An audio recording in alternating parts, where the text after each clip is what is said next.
एक सदैव समर्पित कृषी शास्त्रज्ञ डॉक्टर गोपालजी त्रिवेदी, पद्मश्री 2026।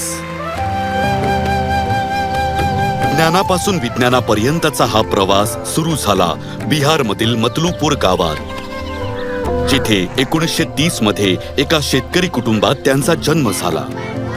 ते लहानपणापासूनच हुशार विद्यार्थी होते।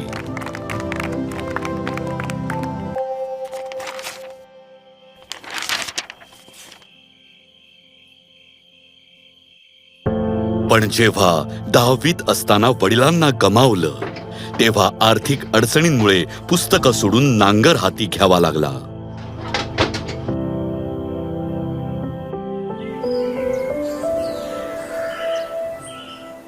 अरे ऐक, पण आईला विश्वास होता। अरे बाळा, तू शिक, घर मी सांभाळेन। आणि शिक्षकांना प्रतिभेची ओळख। एक शेतकरी आहेस, तुझ्या शिक्षणाचा उपयोग शेतकऱ्यांच्या फायद्यासाठी कर, ठीक आहे? खुश राहा।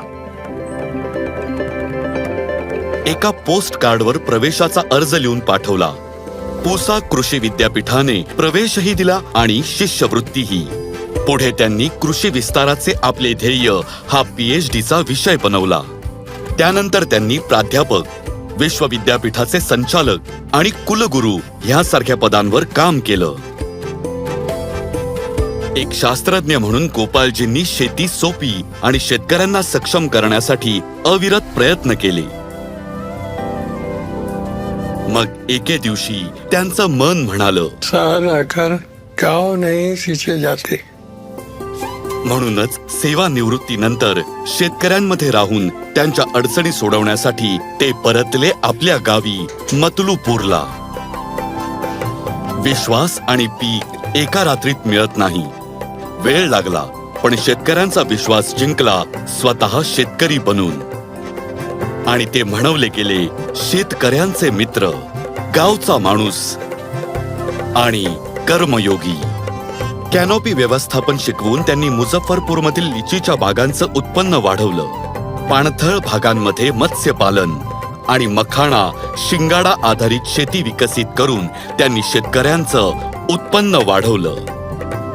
हिवाळी मक्याच्या लागवडींच्या शास्त्रीय पद्धतींचं प्रात्यक्षिक दाखवून त्यांनी मक्याचं उत्पन्न अनेक पटींनी वाढवलं। गोपालजींच्या प्रयत्नांमुळे शेतीत विज्ञान आलं आणि शेतकऱ्यांना नफा व सन्मान मिळाला।